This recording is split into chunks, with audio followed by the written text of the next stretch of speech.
Willkommen zu einem neuen Video auf meinem Kanal. Heute besprechen wir mal, wie du Low Carb richtig machst. Let's get ready to rumble!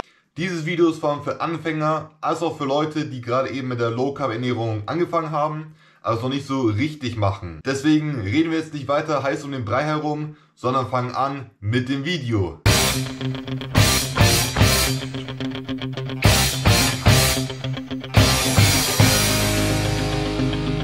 Also, du möchtest ja von der Zuckerverbrennung zu einer Fettverbrennung kommen. Definitiv nein. Und dann musst du den Schlüssel umdrehen und dafür sorgen, dass du weniger Zucker zu dir aufnimmst. Beziehungsweise den Zucker reduzierst. Denn das sorgt, dass du quasi eben deinen Insulinspiegel nach unten sinken lässt. Und das sorgt dann wiederum, dass du halt eben besser Fette verbrennen kannst.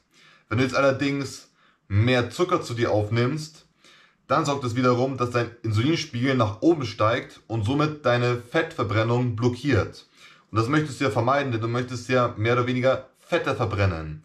Und Fette verbrennen kannst du effektiv, wenn du auf einer Low-Carb-Ernährung bist und zudem weniger Mahlzeiten am Tag zu dir aufnimmst. What? Bro, what are you talking about, man?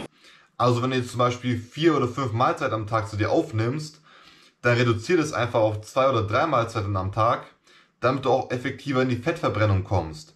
Denn wenn du jetzt einfach zu häufig isst, dann sorgst du dafür, dass dein Insulin getriggert wird und auch wieder nach oben steigt. Und das sorgt wiederum, dass eben deine Fettverbrennung blockiert wird. Und das möchtest du ja nicht. Deswegen ist es am besten auch, weniger Mahlzeiten am Tag zu sich aufzunehmen. Aye, aye, Captain! Bei einer Low-Carb-Ernährung ist es natürlich verständlich, dass du halt eben deine Kohlenhydrate reduzieren möchtest. Und dabei ist es wichtig zu wissen, dass die Kohlenhydrate auch gleichzeitig auch Zucker sind. Oh, no. Das bedeutet also, wenn du Kohlenhydrate zu dir aufnimmst, dann kommen sie in deinem Körper letzten Endes als Zucker an. Und es ist wichtig zu wissen, dass du halt eben jede Art von Zucker vermeiden möchtest, damit du natürlich besser in die Fettverbrennung kommst. Gleichzeitig möchtest du auch Getreideprodukte vermeiden, wie zum Beispiel Brot, Nudeln, Reis oder Mais.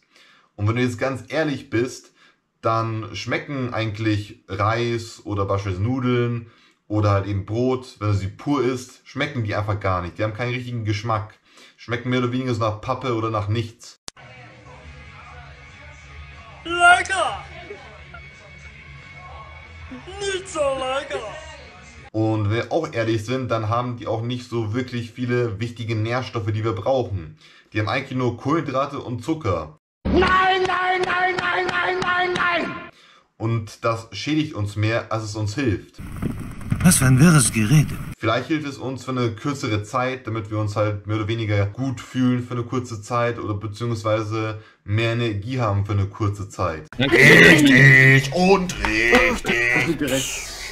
Aber da merkst du, es ist nur kurzfristig. Und langfristig sorgst du dafür, dass du halt eben mehr oder weniger müde wirst, schlapper wirst, dass du auch mehr oder weniger benebelt wirst und auch mehr Heißhunger bekommst. Und das ist natürlich fatal, wenn du Heißhunger bekommst, dann möchtest du natürlich mehr zu dir aufnehmen. Das ist ja normal, ne? Und du möchtest dann natürlich weniger Mahlzeiten zu dir aufnehmen, um eben nicht den Insulin zu triggern. Was dafür sorgt, dass eben deine Fettverbrennung unterbunden wird. Das möchtest du nicht, deswegen ist es auf jeden Fall wichtig, eine Alternative vielleicht dazu zu finden. Dass du quasi jetzt eben nicht dieses normale Brot oder diese normale Nudeln zu dir aufnimmst, dass du wenn wir ehrlich sind, nimmst du nur als Beilage, denn du isst ja auch Brot halt eben, wie schon gesagt, nicht pur, sondern du tust da auch noch eine Butter drauf oder schmierst dir eine Butter drauf, dann schmierst du dir Marmelade drauf, tust noch Käse drauf, Schinken drauf und bei Nudeln ist es ja genauso, du tust noch Pesto drauf oder Tomatensoße und. Also du isst halt das nur als Beilage mehr oder weniger. Ist ja genauso bei Reis, du hast dann quasi Fleisch nebendran und Gemüse nebendran. Und dann halt eben dein Reis. Du isst es einfach nicht pur. Und wie schon eben gesagt, es hat eben nicht so viele Nährstoffe. Aber, jetzt kommt das große Aber, es gibt eine Alternative dazu, dass du halt auf jeden Fall auf nichts verzichten musst. Es gibt auch bei Low Carb beispielsweise ein Low Carb Brot oder Low Carb Nudeln oder Low Carb Pizza, das du dir selber machen kannst, das auf jeden Fall viel mehr Nährstoffe hat als beispielsweise dieses stinknormale Brot oder diese stinknormale Nudeln. die einfach wirklich, wie gesagt, nur Kohlenhydrate und Zucker haben. Und bei dieser Alternative hast du auf jeden Fall auch noch viel bessere Nährstoffe mit dabei. Also wenn du mal Interesse dafür hast, dass ich quasi mal solche Videos darüber mache, wie ich quasi ein Low Carb Brot oder Low Carb Nudeln oder Low Carb Pizza mache, dann schreib es auf jeden Fall unten in die Kommentare, damit ich Bescheid weiß, dass du auf jeden Fall darüber ein Video haben möchtest.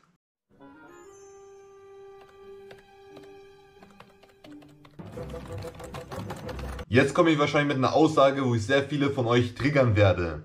Nämlich, du sollst auch Obst vermeiden. You son of a bitch. Obst hat beispielsweise auch viel Fruchtzucker. Und wenn du wissen möchtest, warum Fruchtzucker beispielsweise schlimmer ist als Alkohol, dann kann ich ein separates Video dazu machen und dann noch näher ins Detail gehen. Dann auf jeden Fall als nächstes, was Obst auch sehr viel hat, sind nämlich viele Kohlenhydrate. Gleichzeitig kommt es natürlich, das Obst meistens aus anderen Ländern und da hat es auf jeden Fall eine größere Gefahr, dass es mit Pestiziden besprüht wird. Also ich möchte jetzt auf jeden Fall Obst auch nicht so richtig schlecht reden, denn natürlich hat Obst auch wichtige Mineralstoffe und Vitamine, die wir auf jeden Fall für unseren Körper brauchen. Gleichzeitig kannst du auch mit Obst nicht zunehmen. Denn wenn du jetzt 1 Kilogramm Obst zu dir aufnimmst, dann hat natürlich Obst sehr wenig Kalorien, wodurch du auf jeden Fall kaum zunehmen kannst. Yeah, no shit, Sherlock. Deswegen ist Obst auf jeden Fall nicht schädlich für dich. Aber wenn du natürlich eine Low-Carb-Ernährung machen möchtest, dann ist es natürlich besser, wenn du deine Kohlenhydratzufuhr nach unten senkst. Aber natürlich kannst du beispielsweise, wenn du jetzt unbedingt Obst haben möchtest, dann kannst du auf jeden Fall auch Beeren zu dir zunehmen. Denn Beeren haben wenig Kohlenhydrate. Yeah, baby! That's what I've been waiting for! Jetzt denkst du dir bestimmt, ach, ich verteufle ja so richtig diese Kohlenhydrate. Ich finde die Kohlenhydrate so richtig schlimm und schlecht. Das stimmt nicht ganz. Denn jetzt komme ich mit der Aussage, wo ich dich vielleicht überraschen werde. Du möchtest natürlich alle Kohlenhydrate vermeiden, außer die Kohlenhydrate vom Gemüse. Warum ist das jetzt so? Denn wenn du Gemüse zu dir aufnimmst, dann werden als erstes die Ballaststoffe verbrannt und nicht der Zucker. Das ist sehr wichtig zu wissen. Und gleichzeitig hat auch Gemüse wenig Kohlenhydrate, womit du auch besser in eine Fettverbrennung kommen kannst. Und du denkst jetzt aber bestimmt, ja, aber woher komme ich doch meine wichtigen Mineralstoffe und Vitamine her? Die bekommst du eigentlich mehr oder weniger nur durch Obst her. Das stimmt nicht ganz. Denn du kannst quasi auch über Gemüse viel Mineralstoffe und Vitamine zu dir aufbekommen und gleichzeitig auch die sekundären Pflanzenstoffe. Interesting. Und wenn du jetzt beispielsweise Paprika mit Orange auf 100 Gramm vergleichst, dann hat Paprika mehr Vitamin C als eine Orange. Oh mein Gott! Wow! Gleichzeitig hat auch Sauerkraut beispielsweise mehr Vitamin C als eine Kiwi. Also du siehst schon, dass Gemüse auf jeden Fall auch viel Mineralstoffe haben und viel Vitamine, die du auch brauchst. Also brauchst du nicht unbedingt noch Obst extra zu dir aufzunehmen. Es reicht schon, wenn du Gemüse zu dir aufnimmst. Und Gemüse hat auf jeden Fall so viele verschiedene Sorten. Also entweder so die ganzen Kraute, die ganzen Salate, beispielsweise auch wie Paprika, Karotten, Tomaten, Gurken, Pilze. Also da gibt es so viele verschiedene Möglichkeiten, wie du Gemüse zu dir aufnehmen kannst. Nice. Im Großen und Ganzen ist es wichtig, dass du Gemüse zu dir aufnimmst, weil Gemüse auf jeden Fall viele Vorteile hat. Beispielsweise Gemüse kann deinen Blutzuckerspiegel regulieren. Gleichzeitig gibt dir Gemüse auch mehr Energie, natürlich durch die ganzen Mineralstoffe und Vitamine, wie beispielsweise Kalium, Magnesium und Vitamin C. Deswegen möchtest du auf jeden Fall viel Gemüse zu dir aufnehmen. Am besten so 900 Gramm bis 1 Kilogramm Gemüse pro Tag. Nein, doch.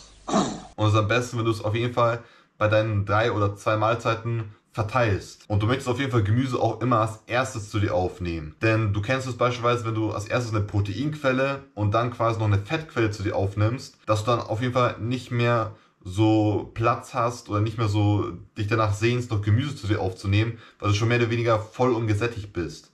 Deswegen ist schon wichtig, auf jeden Fall als erstes dein Gemüse zu dir aufzunehmen, weil Gemüse kaum Kalorien hat und somit ist dann noch Platz für mehr nachher da. Wichtig zu wissen. Deswegen möchtest du auf jeden Fall viel Gemüse konsumieren, weil Gemüse gesund ist und wichtig für dich ist. Genau. Gut, nach dem Gemüse möchtest du auf jeden Fall deine Proteinquelle zu dir aufnehmen, beziehungsweise deine Proteine. Awesome, I love protein. I know you love protein. I love protein too. Und das ist wichtig zu wissen, dass du ungefähr 2 Gramm pro Kilogramm Körpergewicht an Protein zu dir aufnehmen möchtest. Das bedarf's. Also wenn du jetzt beispielsweise 80 Kilogramm wiegst, dann möchtest du ungefähr 160 Gramm Proteine zu dir aufnehmen. Das muss wirken.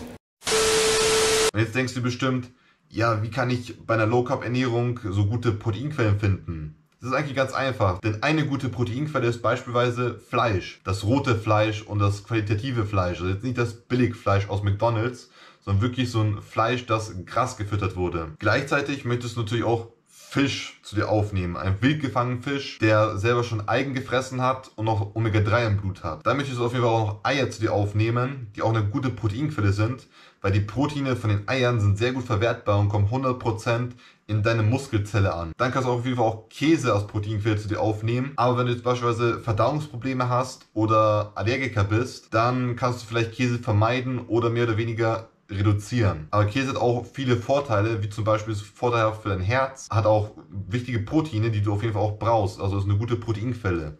Deswegen musst du jetzt unbedingt nicht auf Käse verzichten, aber du kannst. Dann auf jeden Fall, was auch eine gute Proteinquelle ist, sind Meeresfrüchte. Dann gibt es natürlich auch pflanzliche Proteinquellen, wie zum Beispiel Nüsse, wie Mandeln, Macadamia, Paranüsse, Pekannüsse oder auch beispielsweise auch Samen, wie zum Beispiel Leinsamen, Chiasamen oder Kürbiskerne oder auch Erdnussbutter. Aber da auf jeden Fall eine Erdnussbutter nehmen, die keinen hinzugefügten Zucker hat. Wenn du jetzt aber natürlich in die Fettverbrennung gehen möchtest, dann ist es natürlich sinnvoller, Fleisch, Eier und Fisch zu dir aufzunehmen, da sie viel Proteine haben und wenig Kalorien und wenig Fette. Wenn du jetzt aber beispielsweise mehr aufbauen möchtest, so Muskeln aufbauen möchtest, dann ist es natürlich effektiv, wenn du auch beispielsweise noch dazu Käse, dann auch natürlich Nüsse oder auch Samen oder auch Erdnussbutter zu dir aufnimmst. Alles klar, Digga. Was du auf jeden Fall auch noch wissen möchtest, ist, dass du deinen Zucker von deinem Protein fernhalten möchtest. Gleichzeitig möchtest du ein fettiges Protein zu dir aufnehmen. Also das bedeutet, du möchtest auf jeden Fall kein Proteinpulver zu dir aufnehmen, was kein fettiges Protein ist. Und Proteinpulver sorgt dafür, dass du quasi eben dein Insulin getriggert wird. Und das möchtest du vermeiden, vor allem wenn du in einer Low-Carb-Ernährung bist. Nach deiner Proteinquelle möchtest du auf jeden Fall als nächstes deine Fettquelle zu dir aufnehmen. Und da musst du schon wissen, dass wenn du schon Proteine zu dir aufgenommen hast, dann nimmst du auch automatisch auch Fette zu dir auf. Hey champ, that's really interesting. Next time, keep it to yourself. Nichtsdestotrotz möchtest du auch trotzdem weitere Fette hinzufügen, wie durch Avocado, durch Oliven, durch Olivenöl, durch Kokosöl oder durch Butter. Und dabei ist es wichtig zu wissen, dass quasi Butter, Olivenöl und Kokosöl auch sehr effizient sind zum Braten. Gleichzeitig, wenn du das auf dein Gemüse drauf tust, dann sorgt es dafür, dass die Nährstoffe besser für deinen Körper gewonnen werden können. Nach deiner Mahlzeit kannst du dann auch beispielsweise noch eine Handvoll Nüsse, ein Esslöffel Erdnussbutter oder Kokosöl, eine Avocado oder eine Handvoll Oliven zu dir aufnehmen, damit du dich letzten Endes gesättigter und befriedigter fühlst. Da möchtest du natürlich nicht alle Fette zu dir aufnehmen, sondern möchtest auch bestimmt eine Fettgruppe vermeiden. Und diese Fettgruppe sind die Transfette. Transfette bekommst du hauptsächlich über Samenöle, wie beispielsweise Rapsöl, Sonnenblumenöl, Traubenkernöl, Sojaöl oder beispielsweise auch Maisöl. Und diese Samenöle haben sehr viel Chemikalien, sind auch GMO-lastig und gleichzeitig haben auch sehr viele Omega-6-Fettsäuren. Und Omega-6 sorgt dafür, dass du quasi mehr anfälliger wirst auf Entzündungen. Und das sorgt wiederum, dass du quasi mehr anfälliger bist auf Krankheiten wie zum Beispiel Krebs. No. Deswegen, wenn du in den Supermarkt gehst, dann lies am besten ganz genau die Etiketten durch, um zu wissen, was wirklich in diesem Nahrungsmittel alles drin ist. Und am besten möchtest du auf jeden Fall diese Samenöle vermeiden, die sehr schädlich für deinen Körper sind. Okay. Da möchtest du natürlich dafür sorgen, dass du quasi ein ausgeglichenes Omega-6 zu Omega-3-Verhältnis bekommst. Das heutzutage so ist, dass wir quasi so einen richtig hohen Omega-6-Spiegel haben, aber so einen richtig niedrigen Omega-3-Spiegel. Deswegen wollen wir auf jeden Fall wieder zum Verhältnis 1:1 kommen. Und wenn dich das interessiert, quasi mehr über Omega-3 und Omega-6 zu erfahren, dann schau dir auf jeden Fall mein letztes Video an, wo ich quasi mehr ins Detail gegangen bin über Omega-3 oder über das Verhältnis Omega-6 zu Omega-3. Genau, das habe ich irgendwo hier in der Infokarte verlinkt. Gut, jetzt weißt du auf jeden Fall, dass du eine Low-Carb-Ernährung machen möchtest, dass du auf jeden Fall weniger Mahlzeiten zu dir aufnehmen möchtest und gleichzeitig auch als erstes Gemüse, dann eine Proteinquelle und dann eine Fettquelle zu dir aufnehmen möchtest. Jetzt kommen wir noch zu einem Geheimtipp, oder mehr oder weniger ist es vielleicht kein Geheimtipp mehr für dich, sondern du weißt es schon. Aber wenn du Low Carb mit beispielsweise Intervallfasten kombinierst, dann kannst du auch richtig gut in die Fettverbrennung kommen. Geil, Mann! Geil! Und Und da musst du dir eine Regel merken, die ultra wichtig ist, nämlich Esse erst, wenn du wirklich hungrig bist.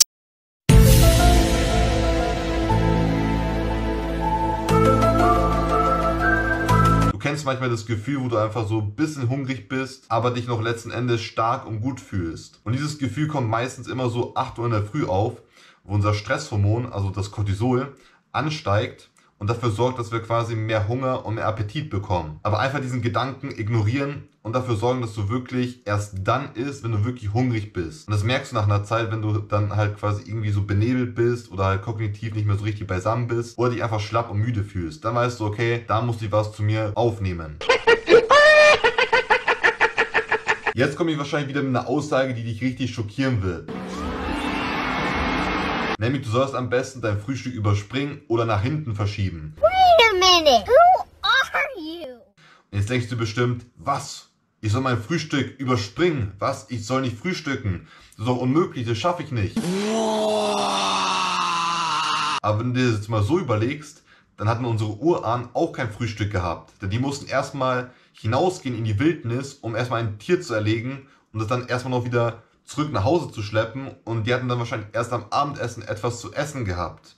Deswegen ist es nur eine Ausrede, dass wir quasi ohne Frühstück nicht, ja, das ist Unmögliche, dass wir das nicht aushalten können. Und das sorgt dafür quasi, wenn du eben dein Frühstück überspringst, dass du halt eben besser in deine Fastenzeit kommst, also besser Intervallfasten machen kannst. Und du denkst dir, ach, das ist unmöglich, das schaffe ich nicht. Das ist eigentlich nicht der Fall. Du kannst es schaffen, wenn du es halt mit den richtigen Mitteln machst. Bob, der Meister. Jo, wir schaffen das! Und die richtigen Mittel dafür sind, wenn du beispielsweise schwarzen Kaffee mit beispielsweise 1 Esslöffel Kokosöl zu dir konsumierst. Gleichzeitig kannst du auch grünen Tee oder Kräutertee zu dir konsumieren oder Apfelessig mit quasi Wasser zusammenmischen. Und das sorgt dafür, dass du deinen Appetit verlierst und quasi eben nicht hungrig wirst. Was dafür sehr wichtig ist, um halt zu fasten. Deswegen, es ist eigentlich ganz einfach. Du musst es einfach nur wollen. Yes! Yes! Yes! Und zu guter Letzt möchte ich dir noch etwas auf dem Herzen legen, nämlich, dass du aufhören sollst zu snacken. Hör einfach auf damit. Denn weshalb musst du jetzt mit dem Snacken aufhören? Weil Snacken sorgt dafür, dass du immer hungrig bleibst. Gleichzeitig sorgt es dafür, dass dein Insulin getriggert wird und dass dein Insulinspiegel ansteigen kann. Aber wie du bereits weißt, du möchtest deinen Insulinspiegel nicht ansteigen lassen, weil dann wird deine Fettverbrennung unterbunden. Deswegen ist es auf jeden Fall wichtig, dass du halt eben weniger snackst und einfach weniger Mahlzeiten zu dir aufnimmst, was halt eben dafür sorgt, dass du halt eben besser Fette verbrennen kannst. Und wenn du merkst, dass du irgendwie den Drang hast, danach zu snacken, dann musst du beim nächsten Mal, bei der nächsten Mahlzeit eben mehr Fette zu dir aufnehmen, damit du quasi für eine längere Zeit gesättigter bleibst und nicht den Drang hast zu snacken. Komplikationen entstanden, dauerten an und wurden überwunden. Ich habe jetzt noch vergessen zu erwähnen, wie überhaupt Intervallfasten funktioniert. Also, wenn du deine erste Mahlzeit um 12 Uhr mittags zu dir aufnimmst und deine zweite Mahlzeit erst, sagen wir mal, so um 18 oder 20 Uhr zu dir aufnimmst, und dann hast du ungefähr, wenn du am nächsten Tag um 12 Uhr mittags wieder deine Mahlzeit zu dir aufnimmst, eine Fastenzeit von 16 bis 18 Stunden, was schon sehr gut ist. Und Intervallfasten sorgt dafür, dass du eben dafür sorgen kannst, dass deine Wachstumshormone steigen, gleichzeitig, dass du dich besser regenerieren kannst und erholen kannst. Da gibt es natürlich noch viel mehr Vorteile von Intervallfasten, aber dazu kann ich nochmal ein separates Video machen, um detaillierter in Intervallfasten hineinzugehen.